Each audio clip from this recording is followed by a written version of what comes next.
Chaque jour, Charles et Carole vous présentent la leçon de l'école du sabbat.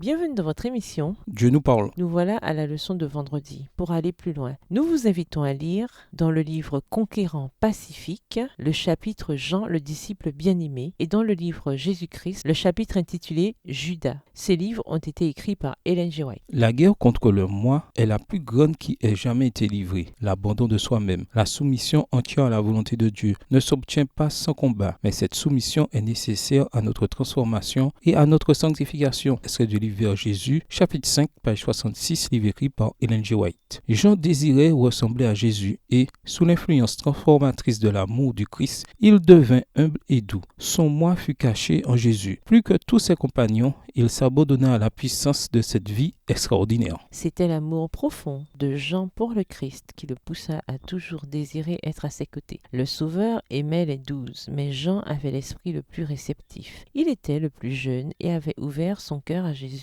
avec la confiance d'un enfant. Il eut donc une plus grande intimité avec le Christ et, par lui, le Sauveur communiqua au monde son enseignement le plus spirituel. De sa personne émanait un rayon christique la beauté de la sainteté qu'il avait transformée. Dans l'adoration et l'amour, il contempla le Sauveur jusqu'à ce que son unique désir ne fût plus que de lui ressembler et de communier avec lui. Son caractère reflétait celui de son maître. Texte tiré du livre Conquérant Pacifique, au chapitre 53 à la page 403, livre écrit par Ellen G. White. À méditer. La vie de Jean, le disciple bien-aimé, et celle de Judas Iscariote sont en nette opposition. Quand Jésus vit Jean et son frère, il les appela Boanerges, fils du tonnerre. Jean avait de gros défauts. Judas aussi avait des défauts, mais ils n'étaient pas plus grands ou plus graves que ceux de Jean. Pourquoi Jean a-t-il été transformé à l'image de Jésus, tandis que Judas commit le péché contre le Saint-Esprit? Quelle était la différence? Jésus invite les croyants à prendre leur croix et à le suivre. Quelle est la différence entre prendre la croix et se soumettre au mauvais traitement des autres? Pourquoi Dieu exige-t-il qu'on lui abandonne nos vies totalement? Quel est le lien entre libre arbitre et salut? Au revoir. Et à demain si Dieu veut.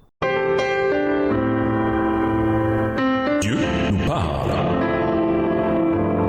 Chaque jour, Charles et Carole vous présentent la leçon de l'école du sabbat.